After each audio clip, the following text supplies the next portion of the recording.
છે ને અનોખી રેસ, જે આ ભ્રષ્ટાચારની રેસ. સરકારના અલગ અલગ વિભાગોમાં ભ્રષ્ટાચારની લાગે છે રીતસરની રેસ લાગી છે, રીતસરની હોડ લાગી છે. એક વિભાગ કરતો બીજો વિભાગ કેટલો વધુ ભ્રષ્ટ, કેટલો ઓછો ભ્રષ્ટ, એના આંકડા જ્ઞાનીબેન ઠાકોર કોંગ્રેસના ધારાસભ્ય તેમને ગૃહમાં જે આંકડા માગ્યા અને જે આંકડા રજૂ કર્યા સરકારે એના ઉપરથી સ્પષ્ટ થઈ રહ્યા છે. સરકારી આંકડા પ્રમાણે છેલ્લા 2 વર્ષના જે આંકડા છે એ પ્રમાણે સૌથી વધુ ભ્રષ્ટ કોઈ વિભાગ હોય તો તે ગૃહ વિભાગ છે. બીજો એના પછીનો ભ્રષ્ટ વિભાગ હોય તો મહેસૂલ વિભાગ છે, અને ત્રીજો હોય તો ગ્રામીણ વિસ્તારનો જે કંટ્રોલ કરે છે એના મંત્રાલય જે છે એ વિભાગ છે, અને ચોથો શહેરી વિકાસ છે. જે અલગ અલગ આંકડા એસીબીની રેડ છે એને ધ્યાનમાં રાખીને જે મળ્યા છે એના આધાર ઉપર હું કહી રહ્યો છું. અને સરકારે ગૃહમાં એ આંકડા આપીને સ્વીકાર કર્યો છે કે છેલ્લા 2 વર્ષમાં વિવિધ વિભાગોમાંથી 336 કર્મચારીઓ લાંચ લેતા ઝડપાયા છે. જેમાં ગૃહ વિભાગના કર્મચારીઓની વાત કરીએ તો 336માંથી 109 કર્મચારી ગૃહ વિભાગના છે. 2 વર્ષમાં વર્ગ 3ના સૌથી વધુ 247 કર્મચારીઓ લાંચ લેતા ઝડપાયા છે. અને અત્યાર સુધી મહેસૂલ વિભાગ સૌથી ભ્રષ્ટ ગણાતો હતો, પરંતુ હવે તેનો બીજો નંબર થઈ ગયો છે અને ગૃહ વિભાગ રેસમાં આગળ થઈ ચૂક્યો છે. આ તો એન્ટી કરપ્શન બ્યુરોએ જે રેડ કરી હોય, જે અધિકારી કર્મચારીઓને પકડ્યા હોય એમના આંકડા છે. અને જે કર્મચારીઓ પકડાયા છે અને અધિકારીઓના આંકડા ઓછા છે એનો મતલબ નાની માછલીઓ છે. મગરમચ્છ કયા વિભાગના વધુ એ કહેવું મુશ્કેલ છે, પણ જ્યારે સરકારનો દાવો છે ભ્રષ્ટાચાર મુક્ત ગવર્નન્સનો, ત્યારે આ મુદ્દે વારંવાર બોલવું જરૂરી છે. અને હું એટલે બોલું છું, ગૃહ વિભાગ માટે તો પાક્કું બોલીશ. તરલ ભટ્ટ એટીએસ તપાસ કરી રહી છે. એના સાથ આપનાર સાથી ઇન્સ્પેક્ટરને હજુ મારા ગુજરાતની પોલીસ પકડી નથી શકી, આરોપી બનાવ્યો નથી પકડી શકી. એ જ રીતે દીવના ચેકપોસ્ટ ઉપર, એટલે ગુજરાત દીવની બોર્ડરના ચેકપોસ્ટ ઉપર, ઉનાના ચેકપોસ્ટ ઉપર જ્યાં રેડ કર્યાને જેનું નામ આવ્યું એને પણ હજુ મારી ગુજરાત પોલીસ પકડી નથી શકી. એ પણ ઇન્સ્પેક્ટર સાહેબ છે. આ જ બતાવે છે કે હા, રેસનો આંકડો સાચો છે, રેસનું મીટર સાચું છે. ગૃહ વિભાગ કોઈને પહોંચવા દે તેમ નથી. બીજા વિભાગ ભલે પ્રયાસ કરે, શહેરી વિકાસવાળા પ્રયાસ કરે, અમે કમાયા તો અમારો નંબર 1 કેમ નહીં આવે તમારો, ગૃહ વિભાગ જ આગળ નીકળશે. જ્ઞાનીબેન મારી સાથે જોડાયા છે, ડૉક્ટર ઋત્વિજ પટેલ પણ જોડાયા છે. બેન, તમને નવાઈ લાગેલી કે તમારા હર્ષભાઈનો વિભાગ આગળ નીકળી ગયો અને આ શહેરી વિકાસ પાછળ રહી ગયો, મહેસૂલ પાછળ રહી ગયો? નવાઈ લાગેલી કે અપેક્ષિત જ હતું? વર્તમાનના આપે જે કહ્યું એ પ્રમાણે ગૃહ વિભાગ, મહેસૂલ વિભાગ, આજે મેં પંચાયત વિભાગની ગ્રામ ગૃહ નિર્માણની માગણીઓમાં વિધાનસભામાં હું બોલી કે 1 લાખ રૂપિયાની ગ્રાન્ટ ફાળવવામાં આવે તો એમાં 40,000 રૂપિયાની ટકાવારી આપવામાં આવે છે. ગૃહ વિભાગના આંકડા આવ્યા, સૌથી વધારે એન્ટી કરપ્શનમાં ગૃહ વિભાગના અધિકારીઓ પકડાણા. મહેસૂલ વિભાગની અંદર પોતાની માલિકીની ખેડૂતને જમીન એ રીસર્વેમાં એમણે રીસર્વે કર્યું, ખોટું કર્યું, છતાં એમને ફૂટ ઉપર પોતાની માલિકીની જમીન ટાઇટન ક્લિયર કરવા માટે પૈસા આપવા પડે. ગૃહ વિભાગમાં ગઈકાલે મારા પ્રશ્ન નંબર 6માં ગૃહમંત્રીએ જવાબ આપ્યો. એમની એક કાયમી એક સ્પીચ રહી છે, પકડાયું, પકડ્યું, જબરબંધીને છોડવામાં નહીં આવે. આ વાતોમાંથી જે પગલાં લેવા જોઈએ લેવાતા નથી. પણ પહેલાં જબરબંધીઓને પકડો તો ખરી, પછી છોડશો નહીં, પકડો તો છોડશો નહીં. અને ગૃહ વિભાગમાં સૌથી મોટા ભ્રષ્ટાચારના અનેક કારણો છે. અનેક કારણો એટલે કોઈ એસપીને સારી જગ્યાએ લેવા માટે પણ છેક ગાંધીનગર સુધી એમનો જે રીત રિવાજ મોકલવો પડે. પીએસઆઈ નીચેના માણસો એ ભરતી થતી વખતે પણ અમને એવી વાતો સાંભળવામાં આવે કે અમે 50 લાખ રૂપિયા આપ્યા અમારી ભરતીમાં, ક્યાંક અનેક પ્રકારની વાતો. અને જ્યારે આ સૌથી મોટું એ ગૃહ વિભાગના હિસાબે જે આરોગ્ય બીજા વિભાગના ડિપાર્ટમેન્ટના જે બજેટો છે એની અંદર પણ સૌથી વધારે ઉપયોગ આ એટલા માટે થાય છે કે લોકો આ કેફી પદાર્થોના હિસાબે જે એમની તબિયતના એના કારણે જે નુકસાન થાય છે એ આડકતરી રીતે આમને કોઈને કોઈ રીતે એનો દરેક વિભાગ ઉપર અસર પડે છે.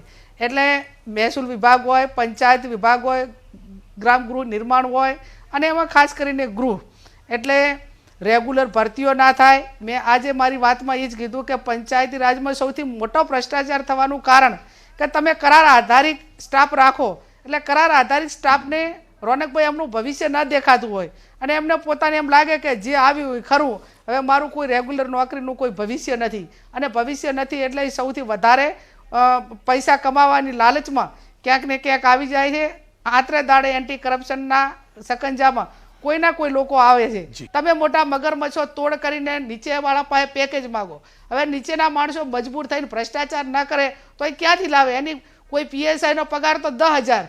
હવે તમે એના જે વિભાગમાં કોઈ કાર્યક્રમ રાખેલો હોય તો ત્યાંના પીએસઆઈને લાખ ને 2 લાખની તમે વર્દીઓ આપો, એટલે પછી આ જ કરે દરેક વિભાગની અંદર. આ તો મેં એક દાખલો આપ્યો, પણ જ્યાં જ્યાં ગવર્મેન્ટના કાર્યક્રમોને જે ઉપરના અધિકારીઓના હિસાબે જે રોનકભાઈ થઈ રહ્યું છે એ હવે ડાભાઈ તો સારું છે. જ્ઞાનીબેન, આપ જોડાયેલા રહેજો. ડૉક્ટર ઋત્વિજ પટેલ મારી સાથે જોડાયા. ઋત્વિજભાઈ, આ ભ્રષ્ટાચારની રેસ કેમ ભ્રષ્ટાચારના નામે શિષ્ટાચાર? આ હકીકત છે, અને એ પણ હકીકત છે કે ગૃહ વિભાગ સરકારના જ આંકડા પ્રમાણે આગળ નીકળી ચૂક્યો છે. એવી તો શું મલાઈ છે ગૃહ વિભાગમાં કે ગૃહ વિભાગ આગળ નીકળી ગયો, શહેરી વિભાગ પાછળ રહી ગયો ભ્રષ્ટાચાર મામલે? રોનકભાઈ, પહેલા તો ક્યાંક આપણે દર્શક મિત્રોને કન્ફ્યુઝ કરી રહ્યા છીએ. આ આંકડા એ છે કે જે એસીબીએ પકડ્યા હોય એ આંકડાઓ તમે અત્યારે રજૂ કરી રહ્યા છો. એસીબી કોણ છે? તો એન્ટી કરપ્શન બ્યુરો છે. એ કોનો ભાગ છે? તો એ ગુજરાત સરકારનો ભાગ છે. ગુજરાત સરકાર જ બિલકુલ ભ્રષ્ટાચારના મામલામાં ઝીરો ટોલરન્સની નીતિ અપનાવી રહી છે. એના કારણે જ આ બધા જ ભ્રષ્ટાચારીઓને ધરપકડ કરવામાં આવી છે અને એમના વિરુદ્ધ કેસ ચાલીને એમને સજા પણ થાય છે. બીજું, તમે એમ કીધું કે નાની માછલીઓ પકડાય છે ને મોટી બચી જાય છે. તો રોનકભાઈ, તમે પણ નજીકના ઇતિહાસ ઉપર ધૂળ થોડી ખંખેરીને જોશો તો ઘણા આઈએએસ ઓફિસરો, મારે નામ નથી લેવું, પરંતુ ભૂતકાળમાં એક સુરેન્દ્રનગરના કલેક્ટર હતા તો એમની વિરુદ્ધ એસીબીએ જાંચ કરી, જરૂર પડી તો અમે સીબીઆઈની ઇન્ક્વાયરી કરી, તેઓ જેલમાં પણ હતા. એટલે કોઈ પણ જવાબદાર આમાં ભ્રષ્ટાચાર કરનાર કર્મચારી હોય, એ નાનો હોય કે મોટો ઓફિસર હોય, તો એના વિરુદ્ધ કામ કરવા માટે ગુજરાત સરકારનું એન્ટી કરપ્શન બ્યુરો ખૂબ સુંદર રીતે કામ કરી રહ્યું છે. બીજું, જ્ઞાનીબેને કીધું કે કુદરતથી ડરો, તો જ્ઞાનીબેન, કુદરતથી તો અમે બિલકુલ ડરીએ છીએ, પરંતુ કુદરત તમને તમારું પાપનું ફળ આપી રહી છે. જ્યારે યુપીએ 1 અને યુપીએ 2માં તમારી સરકાર હતી ત્યારે તમે પાતાળમાં પણ ભ્રષ્ટાચાર કર્યો છે, જમીનમાં પણ ભ્રષ્ટાચાર કર્યો છે, હવામાં પણ ભ્રષ્ટાચાર કર્યો છે, આકાશમાં ભ્રષ્ટાચાર કર્યો છે અને પાણીમાં પણ ભ્રષ્ટાચાર કર્યો છે. આખી એબીસીડી થાય A to Z સુધીના ભ્રષ્ટાચારના આરોપો તમારા ઉપર લાગ્યા હતા ને એટલે જ પ્રજાએ તમને કેન્દ્રમાં છેલ્લા 10 વર્ષથી ખદેડી મૂક્યા છે. ગુજરાતમાં તો તમારું કોઈ નામો નિશાન બચ્યું નથી. સાથે જ જ્ઞાનીબેને એક વાત કરી કે એસપીને પોસ્ટિંગ લેવું હોય કે કોઈ પીએસઆઈને પોસ્ટિંગ લેવું હોય તો પૈસા આપવા પડે. રોનકભાઈ, હું આપના ચેનલના માધ્યમથી જ્ઞાનીબેનને પડકાર ફેંકું છું. જો તમારા ધ્યાનમાં આવો એક પણ કિસ્સો આવ્યો હોય તો એને સાર્વજનિક કરવા માટે મારી તમને ઓપન ચેલેન્જ છે, કેમ કે આવી કોઈ પ્રકારની પ્રવૃત્તિ ગુજરાત સરકારમાં ચાલતી નથી. આ ભારતીય જનતા પાર્ટીની સરકાર છે, આ કોંગ્રેસની સરકાર નથી. કદાચ કોંગ્રેસના શાસનમાં આ પ્રકારની નીતિ રીતિ હશે, પરંતુ ભારતીય જનતા પાર્ટીના શાસનમાં આ પ્રકારની કોઈ નીતિ રીતિ નથી. બેન એવું કહેતા હતા કે કોઈ કાર્યક્રમની વર્દી પીએસઆઈને આપવામાં આવે. ના ભાઈ ના, અમે આવી કોઈ વર્દીઓ આપતા નથી. હું ફરી વાર કહું છું કે આ પ્રકારની નીતિ રીતિ કોંગ્રેસની હોઈ શકે, ભારતીય જનતા પાર્ટીની બિલકુલ આ નીતિ રીતિ નથી. અને ફરી એકવાર રોનકભાઈ, હું આપના ચેનલના માધ્યમથી જ્ઞાનીબેનને પડકાર ફેંકું છું કે જે આક્ષેપો આપે સસ્તી લોકપ્રિયતા મેળવવા માટે આ ચેનલના માધ્યમથી લગાવ્યા છે, જો એમ તેમને સાબિત કરવામાં એમની પાસે કંઈ પુરાવા હોય તો રજૂ કરે. આ મારો એમને ખુલ્લો પડકાર છે. એમને ચોક્કસથી પૂછી લઉં ઋત્વિજભાઈ, પણ આપે જે વાત કરી ને કે આઈએએસ અધિકારીઓ સિનિયર ઉપર પગલાં પણ લેવાય એક્કા દુક્કા, મને કહો જ્યાં પણ દારૂ પકડાય છે પીએસઆઈ પીઆઈ વધુમાં વધુ ડીવાયએસપી, ક્યારે આપણે કોઈ ડિસ્ટ્રિક્ટના એસપીને સસ્પેન્ડ કર્યા? ક્યારે કોઈ રેન્જ આઈજીને સસ્પેન્ડ કર્યા? ક્યારે કોઈ કમિશનરને સસ્પેન્ડ કર્યા? તમે શું માનો રોનકભાઈ, ઋત્વિજભાઈ, એસપીના ધ્યાન બહાર દારૂ આવે અને અડ્ડો ચાલે એમ માનો તમે? રોનક પટેલના ધ્યાન બહાર ડિસ્ટ્રિક્ટનો રિપોર્ટર રૂપિયા ઉઘરાવે ને રોનક પટેલને ખબર ના પડે, એવું બની શકે? રોનક પટેલની જવાબદારી હોય છે મારો રિપોર્ટર. રોનકભાઈ, હું તમને કહીશ કેમ ત્યાં કાર્યવાહી નથી થતી? આપણે વાત કરીએ છીએ મગરમચ્છની, નથી થઈ. હકીકત છે કેટલા આપણે એસપી ઉપર એક્શન લીધી મને બતાવો. તમારા પક્ષના પૂર્વ મંત્રી રાજકોટના એમને આરોપ લગાવેલો. શું થયું હતું એ કેસમાં ચેક કરી લો ગૃહ મંત્રાલયમાં. એમને કહેલું કે હપ્તા ઉઘરાવે છે, જમીનો ખાલી કરવાના વ્યવહાર થાય. શું થયું એ કેસની અંદર ઋત્વિકભાઈ? એ પણ તો હકીકત છે. રોનકભાઈ આવા અનેક ઉદાહરણો હું તમને આપી શકું, કોઈ વ્યક્તિનું નામ નહીં લઉં, પરંતુ તમને વિદિત હશે કે એક વખત આવા દારૂ પ્રકરણમાં જ ક્યાંક મહેસાણા જિલ્લાની સીમમાંથી તળાવમાંથી દારૂ પકડાયો હતો. એના એસપી વિરુદ્ધ પણ કાર્યવાહી થઈ હતી, એના જિલ્લાના એસપી વિરુદ્ધ પણ તે વખતે પગલાં લેવાયા હતા. આવા અનેક ઘટનાઓ છે. કદાચ આપણે આ ઘટનાઓની ચર્ચા કરવા બેસીશું તો રોનકભાઈ તમારો સમય ઓછો પડશે, પરંતુ હું આપના ચેનલના માધ્યમથી સ્પષ્ટ કહેવા માંગુ છું કે જે 337 જેટલા કર્મચારીઓ એ લાંચ લેતા પકડાયા છે, એને પકડવાની પાછળ જો કોઈ હોય તો એ ભારતીય જનતા પાર્ટીની ગુજરાતની સરકાર છે. હું તમારી સરકાર ઉપર નથી કહેતો સાહેબ, હું વિભાગ ઉપર કહું છું. તમે જે પકડવાની વાત કરો છો ને, નથી પકડાતા. આ રહ્યો પીઆઈ જેની ઉપર પોલીસે જ કેસ કર્યો. 2 મહિના થવા 31 ડિસેમ્બરનો કેસ. 31 ડિસેમ્બરે દીવની ચેકપોસ્ટ ઉપર, ઉનાની ચેકપોસ્ટ ઉપર તોડ કરનાર જેની ઉપર આરોપ લાગ્યા, પોલીસે ફરિયાદ નોંધાઈ, નથી પકડાયો. એટીએસે આ તરલ ભટ્ટ વાળો કેસ, એ પીઆઈ પીએસઆઈ હજી નથી પકડાયા. આ પણ તો હકીકત છે ઋત્વિકભાઈ. તમે તરલ ભટ્ટના કેસની વાત કરો છો, પરંતુ તરલ ભટ્ટનો સમગ્ર કેસ ઉજાગર કોણે કર્યો? તો એ ગુજરાતની પોલીસે. ફરિયાદ કરવા આવ્યો, ફરિયાદ નહોતા લેતા એટલે ઉજાગર થયો સાહેબ. લોકલ એસપી તો ફરિયાદ બી નહીં લીધેલી સાહેબ. અરે ભાઈ, મારી વાત સાંભળો રોનકભાઈ. ફરિયાદ મળે પછી જ સરકાર એક્શનમાં આવે ને, અને એક્શન લીધા છે. તમે કીધું એ બે લીધા, ખાલી તરલ ભટ્ટ પકડાયો સાહેબ. પકડવા માટે પણ ગુજરાત પોલીસ સંપૂર્ણ કામ કરી રહી છે. ટૂંક સમયમાં એનું પરિણામ પણ મળશે.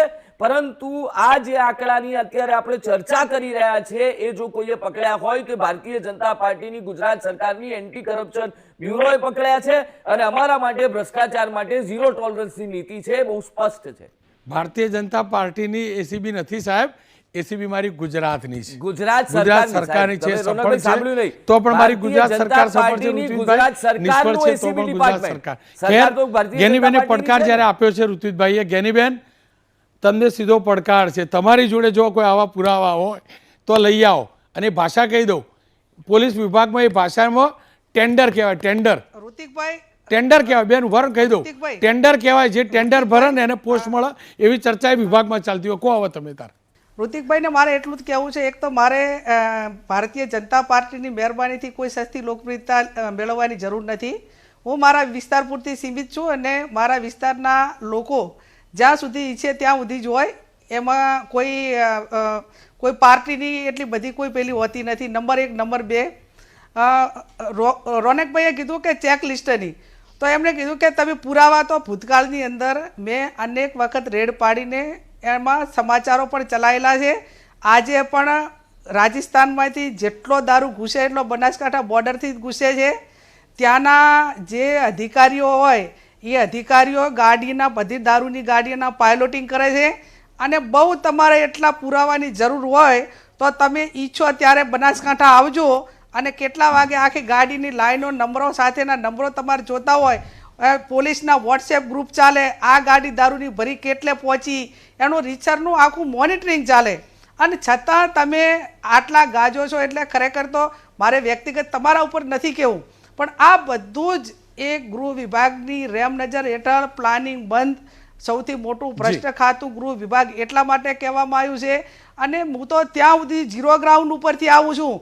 દેશી દારૂના ભઠ્ઠા કેટલા છે, ઇંગ્લિશવાળા કેટલા છે, બુટલેગરોની હરાજી કરવામાં આવે છે. બુટલેગરો જેને વધારે પૈસા જેને આપે એની જ લાઈનું ચાલુ કરવામાં આવે છે. અને લારીનું ચાલુ કર્યા પછી પણ જે એમની સિસ્ટમમાં ક્યાંય આગા પાછું થાય તો એમને પાછા આ કેસો બતાવવા માટે એના ઉપર ટાર્ગેટ કરવામાં આવે કે ભાઈ અમારે અમુક કેસો બતાવવા પડે, તો થોડો હપ્તો જો ઓછો કપાણો હોય તો એના માટે કરીને એને આ રીતની હેરાનગતિ કરીને કેસો કરો. અને સૌથી વધારે 337 કેસો થયા. એટલે શું તમે એનું ગૌરવ લો છો? એ લોકો ભ્રષ્ટાચાર કરવા ગયા તાર તો પકડાણા છે. ભ્રષ્ટાચાર કરવા ના ગયા હોત તો ક્યાંથી પકડો? એટલે વાત એવી છે, ગૃહ વિભાગ એ સૌથી મોખરે છે. હરીફાઈ ચાલે, ચેકલિસ્ટ ચાલે છે. તમારા કોઈ પણ વિભાગની અંદર, પંચાયત વિભાગમાં જો, ગૃહ વિભાગમાં જો, તો તમારે પોલીસ સ્ટેશનની અંદર એફઆઈઆર કરો. એફઆઈઆર ના કરવાના આટલા, રિમાન્ડ ના માગવાના આટલા, ન પકડવાના આટલા, ફાઇનલ ભરવાના આટલા. તમારે કોર્ટમાં કેસ ચાલતો હોય તો એફિડેવિટ આજે કરવા જવું કે બેન, પછી તમે- અનેક પ્રકારના ચેકલિસ્ટ છે જે મને બેન, તમે વધારે લાંબુ list આપ્યું? આનાથી ના બોલાવો તો રોનકભાઈ સારું જી, છે. જી. ના, ના, બોલવું જ બાકી તો- જોઈએ, બેન. બાકી જુઓ, તો બેન, પછી બેન. તો બેન, બે બોલવું- કીધું એ બેન, પ્રમાણે બેન. હા બેન, બોલવું જ જોઈએ, ડંકાની ચોટ ઉપર બોલવું જોઈએ. ખોટું થતું હોય તો બોલવું જોઈએ. હું પણ બોલું, આપ પણ બોલો, અને મારા ઋત્વિજભાઈ પણ બોલે. એમાં પક્ષાપક્ષી કશું ન હોઈ શકે. બોલવું જ જોઈએ. ઋત્વિજભાઈ, જુઓ, ગૃહ વિભાગ એકલો કેમ, આપણે ખાલી ગૃહ વિભાગને કહીએ, પણ આ મહેસૂલમાં બી તો આવું જ છે. તમે પણ જાણો, હું પણ જાણું. એને કરાવી હોય જમીન તો તમારા પક્ષના કાર્યકર્તાઓ પણ તો રોકડી ચૂકવવી પડે. આ પણ તો હકીકત છે. જો રોનકભાઈ, એનેની તો હવે ઓનલાઈન પ્રક્રિયા કરી છે, પારદર્શક પ્રક્રિયા કરી છે. એટલે કોઈ પણ પ્રકારની 1 ઇંચ પણ જમીન એને કરાવવા માટે ભ્રષ્ટાચાર કરવો પડે કે કોઈને પૈસા આપવા પડે તો અગેન એ ખોટી વાત છે. બીજું, ગેનીબેનને મેં પહેલાં પણ જ્યારે મને તક મળી ત્યારે મેં કહ્યું હતું કે તમે આક્ષેપ કર્યા વગર પુરાવા આપો. બેને ફરી એક વખત આક્ષેપો જ કર્યા. બેન પાસે જો ખરેખર આની લોજિક હોય તો એક ડિબેટ રોનકભાઈ એવી ગોઠવજો કે જેમાં પુરાવા લઈને આમને સામને બેસીએ અને પછી ખબર પડે કે દૂધનું દૂધ અને પાણીનું પાણી શું છે. અને હું ફરી એકવાર રોનકભાઈ, કદાચ સમયની મર્યાદા છે પણ હું કહું છું કે ભ્રષ્ટાચારના મામલામાં ગુજરાત સરકાર એ ઝીરો ટોલરન્સની પોલિસી અપનાવે છે ને બહુ સ્પષ્ટ છે.